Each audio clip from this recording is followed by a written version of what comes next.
바울이 갈라디아 교회에게 편지를 한 것입니다. 서신을 쓴다 하는 것처럼 이렇게 그 서자가 편지를 의미하는 것입니다.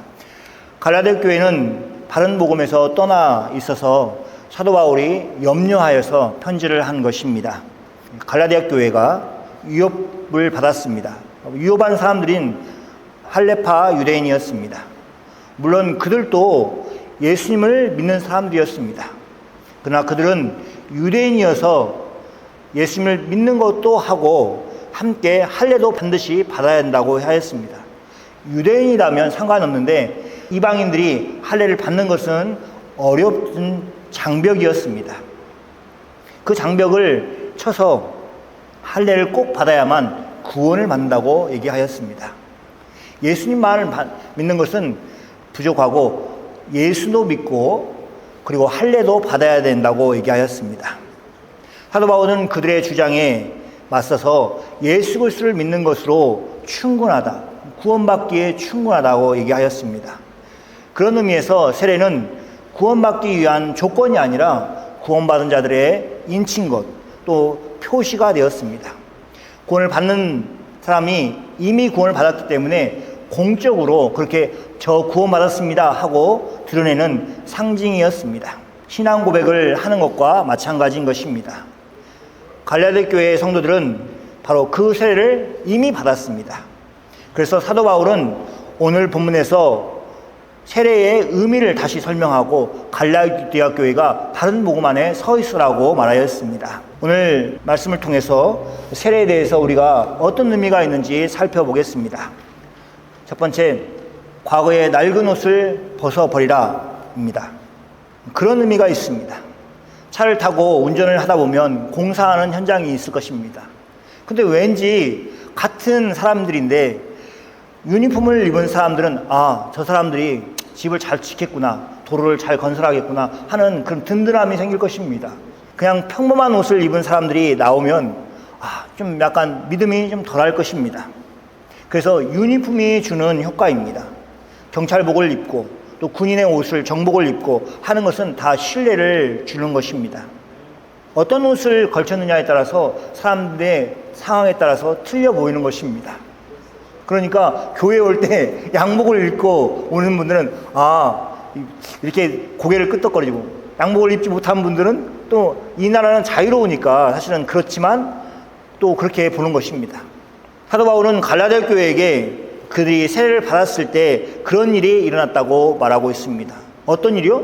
낡은 옷을 벗어버리는 일이 일어났다는 것입니다. 27절에 이렇게 말하고 있습니다. 누구든지 그리스도와 합하기 위하여 세례를 받은 자는 그리스도로 옷 입었느니라. 그들은 세례를 받은 이유에 대해서 이렇게 말하고 있습니다. 예수님과 연합하기 위해서 한 일이었습니다. 그렇게 연합하기 위해서 세례를 받은 사람들은 적어도 그리스도로 옷 입기 위해서 과거의 옷을 벗어버린 것입니다. 어떤 옷을 벗어버렸냐? 낡은 옷을 벗어버린 것입니다. 과거의 낡은 옷은 어떤 옷인가 생각해 볼 필요가 있습니다. 그것은 단지 오래 입어서 낡아서 낡은 옷이 된 것이 아니었습니다. 사도 바울이 낡은 옷을 벗어버리라 하는 의미는 헬라파 유대인들이 주장하는 율법을 통해서 의롭다 하는 그 생각을 낡은 옷으로 비유한 것입니다. 할례를 행하기는 것은, 그래서 구원을 받는 것은 그릇된 일이라고 그렇게 가르쳤습니다. 그렇기 때문에 낡은 옷과 같이 벗어버릴 생각이라는 것입니다. 그냥 붙들고 있을 생각이 아니라 그냥 벗은 옷처럼, 그냥 낡은 옷처럼 밖에다 버리고 다시 생각하지 필요가 없는 일이라고 그렇게 주장하였습니다. 예수님을 믿으면서 우리는 이런 낡은 옷을 벗는 그 행동을 반복적으로 또 자주 해야 합니다. 일주일에 한 번 정도 쓰레기를 내놓으실 것입니다. 쓰레기 수거 차가 오고 그 날짜를 맞춰서 쓰레기를 미리 전날 내려놓든지 아니면 아침 일찍 내려놓든지 그렇게 내려놓습니다. 그러면 그걸 수거해 갑니다. 그런 것처럼 우리는 자주 낡은 옷을 처리해야 됩니다. 버려야 됩니다. 그러지 않으면 어떻게 되냐? 어떤 분이 얘기하는데 시어머니가 돌아가셨는데 너무 쓰레기 같은 것들을 다 이렇게 잡동사니를 놓아놔가지고 치우기가 너무 힘들다 이렇게 하셨는데 그러니까 미리부터 쓰레기가 될 만한 거, 필요 없는 거, 내가 한 번밖에 못 썼는데 또 다음에 또 쓸 것이 있겠지 생각하는데 그것도 내려놔야죠. 버려야죠. 근데 그런 물건뿐만 아닙니다. 우리가 가지고 있는 낡은 생각, 잘못된 생각, 헛된 생각을 치워야 되는 것입니다. 물질적인 것이면 쓰레기통에다 버리면 되는데 우리의 생각이나 나쁜 헛된 생각이나 그런 생각을 어떻게 버릴 수가 있겠습니까? 기도입니다. 기도를 통해서 성령 하나님께 구하여서 버리는 것입니다. 기도를 해야만 내 마음 가운데 부정적인 생각이 일고 또 헛된 생각이 일고 그것을 물리칠 수 있는 것입니다. 버릴 수 있는 것입니다. 그렇게 버릴 수 있도록 구해야 합니다. 우리의 힘으로 그것을 치울 수가 없기 때문입니다. 노력을 해보신 분들은 아실 것입니다. 정말 억지로 생각을 안 하려고 하는데 괜히 또 그 생각이 더 있습니다. 하나님의 도우심을 간절히 구해야 됩니다. 낡은 생각, 낡은 행동 이것을 버리는 여러분이 다 되기를 소망합니다. 우리가 간절히 기도할 때 하나님께서 그 은혜를 주실 줄을 믿습니다. 둘째, 우리 같이 해볼까요? 가장 거룩한 새 옷을 덧입으라. 사도 바울은 갈라디아 교회 교인들에게 새 옷을 입으라고 얘기하였습니다. 그것은 세례를 통해서 이루어지는 일이라고 설명하고 있습니다. 27절에 이렇게 말하고 있습니다. 세례를 받는 자는 그리스도의 옷을 입었느니라 이렇게 설명하고 있습니다. 입고 있는 옷이 낡아서 벗어버렸다면 중요한 것을 하였던 것입니다. 근데 그 자리에 새 옷을 입지 않으면 아무 소용이 없습니다. 새 옷을 입는 것이 중요합니다. 옷을 벗어버리고 다른 옷을 입지 않는다면 아무런 의미가 없습니다. 더군다나 다른 옷을 입어도 그와 별반 다를 것이 없는 옷을 입었다면 이 낡은 옷을 버린 의미가 없습니다. 예수님의 비유 가운데 이게 있습니다. 하루는 예수님이 비유하셨습니다. 더러운 귀신이 사람에게서 나갔습니다. 어떤 그 사람이 자기 집을 잘 청소하였습니다. 그런데 비어있는 상태를 유지하고 있기 때문에 나갔던 귀신이 사방을 떠돌다가 다시 돌아보니까 집이 깨끗이 정리되어서 친구들 7귀신을 데리고 그 사람에게 들어갔습니다. 나중 형편이 더 어렵게 되었습니다. 결국은 이게 예수님이 상징하는 의미가 무엇입니까? 비우는 것만 중요한 게 아니라 예수님의 그 영으로 채우는 것이 중요하다는 것을 말하는 것입니다. 그렇기 때문에 낡은 옷을 벗어버리는 것도 중요하지만 가장 존귀하고 거룩한 옷을 찾아서 입는 것이 중요합니다. 그 옷은 그리스도로 옷 입는 것입니다. 갈라디아 교회의 입장에서 보면 이렇습니다. 그들은 사도 바울의 전도를 통해서 예수님을 믿었습니다. 그런데 지금은 그곳에서 떠날 위기 가운데 있습니다. 바른 복음에서 떠날 위기 가운데 있는 것입니다. 유대에서 온 율법주의자들이 이방인들에게 율법을 지키라고 하고 할례를 행하라고 그렇게 잘못 가르쳤습니다. 할례파 유대인들은 자신들도 지키지 못하는 율법을 이방인들에게 지키라고 강요하였습니다. 구원을 받기 위해서 네가 율법을 지켜야 된다 이렇게 주장하였습니다. 바울은 그의 가르침에 맞서서 예수님을 믿는 것으로 구원을 받을 수 있다고 말하였습니다. 우리가 흔히 오직 예수, 그것이 그런 의미입니다. 예수님만으로 구원을 받을 수 있는 것입니다. 그리고 그 근거를 이야기하였습니다. 전혀 근거 없는 얘기가 아니라 근거 있는 말이었습니다. 유대인들은 오랫동안 모세의 율법을 지켰습니다. 그런데 그것을 잘 지킬 수가 없었습니다. 만약 잘 지켰다면, 그렇게 할 수 있었다면 하나님께서 예수님을 이 땅 가운데 보내주지 않으셨을 것입니다. 그리고 십자가에 내어주셔서 그의 피로 우리를 구원하지 않으셨을 것입니다. 그런데 율법은 그 일을 할 수가 없습니다. 유대인들은 그 율법을 잘 지키지 못하였습니다. 아무도 지키지 못하는 것입니다. 그러니까 10,000가지 율법이 있고 그 중에 하나만 어기면 율법 전체를 어긴 것이라고 그렇게 얘기하였습니다. 그러니까 사람들한테 물어보십시오. 당신 죄인입니까? 그러면 아니라고 얘기할 겁니다. 왜냐하면 10,000가지 중에 나는 99가지 1999가지를 지켰다고 이렇게 고백할 겁니다. 그런데 그게 아니라 한 가지라도 어기면 율법 전체를 다 어기는 것입니다. 그러니까 우리는 죄인입니다. 그래서 그것으로 우리가 행한 것으로 구원을 받을 수가 없습니다. 율법이 아니라 다른 방식으로 정직하게 살아도 뭘 해도 다 행위로 하신 것은 우리의 행동으로는 절대 구원에 이를 수 없는 것입니다. 그래서 예수님이 오신 것입니다. 예수님이 오실 수밖에 없는 환경 가운데 있는 것입니다. 하나님이 우리에게 은혜를 주신 것입니다. 그런데 유대인들은 그 사실을 굳고 부인하고 있습니다.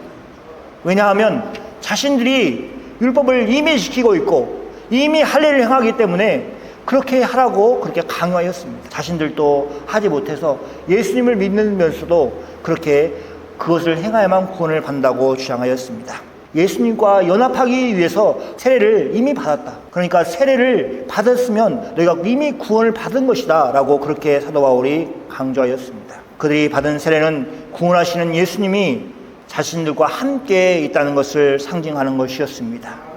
가장 존귀하고 거룩한 새 옷을 입어야 합니다. 자신의 공력이 아니라, 자신의 의지가 아니라, 자신의 행동으로 인해서 만들어지는 것이 아니라 예수님으로 만들어진 옷을 입어야 하는 것입니다. 우리는 다 세례를 받고 오늘 세례를 받으실 분도 있는데 가장 존귀하고 거룩한 새 옷을 입으시는 분이 되기를 소망합니다. 옷은 신분을 상징합니다. 왕복을 입고 있으면 왕처럼 보이고 또 거지처럼 옷을 차려입었으면 거지처럼 보일 수 있습니다. 그런데 우리는 그리스도로 옷 입는 사람들이 되어야 할 것입니다. 아멘. 셋째, 같이 하겠습니다. 세상 속에 그리스도의 향기를 드러내라. 사도 바울은 신자들에게 그리스도의 향기를 나타내라고, 드러내라고 말하고 있습니다. 예수님을 믿는 자들은 그런 삶을 살아라고 그렇게 권하고 있습니다. 그 사람들은 과거의 낡은 옷을 벗어버리고 그리스도 옷 입은 것은 당연하게 그리스도의 향기를 나타내는 것을 상징하는 것입니다. 그리스도의 향기에 대해서 사도 바울은 쉽게 비유로 설명하고 있습니다. 어떤 사람이 경기장에 뒤늦게 도착했습니다. 경기가 한참 진행되어서 그런 상황 가운데 경기장에 들어섰습니다. 경기를 하는 양팀의 선수들과 지금으로 말하면 팀을 응원하는 사람들이 각각이 있고, 그런데 경기에 대해서 누가 이기고 있는지에 대해서 어렵게 설명할 필요가 없습니다. 그냥 그 사람들만 보면 알 수 있습니다. 경기 결과에 수치를 대놓고 이쪽이 이기고 있다 이렇게 설명할 필요가 없습니다. 그 수치를 모르는 사람도, 경기의 룰을 모르는 사람도 사람들의 표정을 읽으면 쉽게 알 수 있습니다. 승리에 가까워진 사람들은 승리자처럼, 이미 승리한 것처럼 환하게 웃고, 패배가 가까운 사람들은 그렇게 패배자처럼 이렇게 울상을 쓰면서 그렇게 있는 것입니다. 그것이 향기입니다. 그리스도의 향기를 나타내라는 것입니다. 그렇게 외부로 사람들이 쉽게 알아볼 수 있도록 그렇게 향기를 드러내라는 것입니다. 우리는 쉽게 설명을 합니다. 나무는 열매를 맺는다. 그리고 그 열매로 나무를 알아본다고 그렇게 말하고 있습니다. 겨울에 잎이 떨어지고 열매가 없고 그러면 어떤 나무인지 잘 알 수 없습니다. 살구나무인지 자두나무인지 복숭아나무인지 알 수가 없습니다. 그런데 시절이 지나서 여름이 지나고 가을이 되었을 때, 열매가 달렸을 때 그 열매로 구분하는 것입니다. 그러니까 초등학생들도 쉽게 구분하는 것입니다. 무슨 학자가 와가지고 구분하는 것이 아니라, 그게 아니라 모든 사람들이 쉽게 구분할 수 있는 것입니다. 예수님을 믿는다는 것이 어떤 것인지 정확하게 말할 수 있는 사람들이 신학자 외에 별로 없을 것입니다. 수십 년간 교회를 생활을 하면서 갑자기 그리스도를 따르는 것은 어떤 것입니까? 하고 질문을 받았다면 명확하게 답할 수 있는 사람들이 많지 않습니다. 그러니까 무슨 성경 공부를 해서 이렇게 대답하는 것은 할 수 있겠죠. 그러나 이제 그냥 교회 생활을 하는 사람들이, 꾸준히 했던 사람이 그리스도를 따르는 것이 어떤 것이지? 명쾌하게 답하지 못할 것입니다. 그런데 교회를 다니는 사람이나 그렇지 않은 사람이나 그리스도의 향기가 나타나는 사람을 구분하는 것은 쉽게 알 수 있습니다. 쉽게 대답할 수 있습니다. 어떤 사람이 말을 하고 행동하는 것을 지켜보면 아, 저 사람은 그리스도인이다 이렇게 구분할 것입니다. 사람들이 쉽게 대답할 것입니다. 그것이 향기를 나타내는 것입니다. 그런데 안타깝게도 요즘에 그리스도인들은 저를 포함해서 그리스도의 향기를 드러내지 못하고 있습니다. 그래서 세상 가운데 별로 구분이 안 되는 것입니다. 저 사람이 믿음이 좋은지 나쁜지 교회를 다니는지 아닌지 그것을 구분하지 못합니다. 한국의 예를 든다면 술자리가 있습니다. 그럼 옛날에는 교회를 다니고 예수를 믿는 사람들은 다 술을 거부하였습니다. 근데 지금은 그렇지 않습니다. 그냥 별로 어떤 사람이 그리스도인인지 어떤 사람이 예수 믿는 사람인지 이렇게 하는데 술자리를 보면서 저 사람은 예수 믿는 사람이구나 라고 구분해낼 수 있는 방법이 없습니다. 왜요? 그리스도인들이 그렇게 살지 않기 때문에 그렇습니다. 가까이 지내는 분들에게 이번 주에 한번 질문해 보십시오. 나는 그리스도의 향기를 품고 있는 사람입니까? 제가 그리스도인처럼 보입니까? 그렇게 나타내 보이고 있습니까? 그러면 그 질문을 받는 사람이 그렇지 이렇게 대답하는 사람들은 대답하는 사람도 질문하는 사람도 다 기뻐할 것입니다. 그런데 그 대답이 쉽게 나오지 않는 것은 대답하는 사람도 민망한 일이고 질문하는 사람도 민망할 것입니다. 그런 상황에 속하면 우리는 회개해야 됩니다. 내가 예수를 믿긴 믿는데 내 속마음은 믿는데 내가 겉으로 드러내보지 않았구나. 그러니까 내 친구가 내 지인이 나에 대해서 예수 믿는 사람이라고 대답해 주지 못하는구나. 그렇게 해서 회개해야 될 것입니다. 내가 그런 향기를 품으면서 나타내면서 생활하지 못했구나 하는 자기 반성의 시간이 되어야 할 것입니다. 사도 바울은 아주 대비되는 냄새로 그것을 설명하고 있습니다. 죽은 사람은 썩은 냄새를 나타내고 사망의 냄새를 나타낼 수밖에 없다고 얘기를 하고 있습니다. 예수를 믿는 사람들은 생명의 냄새, 생명의 향기를 나타내면서 살아야 된다고 말하고 있습니다. 여러분이 속마음에 이렇게 생각할 수 있습니다. 나는 속은 그렇지 않은데 겉으로 나타나는 것이 말이나 행동이 뒷것을 따라주지 못해서 그런 것인데 라고 생각할 수 있습니다. 그런데 그런 것만 있다면 별로 문제가 안 됩니다. 그냥 드러내는 사람이 되시면 됩니다. 그런데 그 문제가 아니고 정말 그리스도의 향기를 나타낼 수 있는, 내보낼 수 있는 그런 속 안에 있는 사람이 말썽이 있다면 다시 예수님 앞에 나아가야 됩니다. 과거의 옷을 버리고 예수 그리스도의 옷으로 입어야 할 필요가 있습니다. 예수 그리스도를 더 의지하고 구원받기를 위해서 힘써야 할 것입니다. 오늘 이 설교를 들으면서 다시 예수님을 믿고 구원받기를 다짐하는 모든 사람들이 되기를 소망합니다. 그리고 과거의 낡은 옷을 버리고 그리스도로 옷 입는 여러분이 다 되시기를 축복합니다. 우리 서부교회가 그리스도의 향기를 세상 가운데 나타내는, 그래서 초대교회처럼 모든 사람들에게 하나님을 칭송하는 그런 소망을 다 가지기를 소망합니다.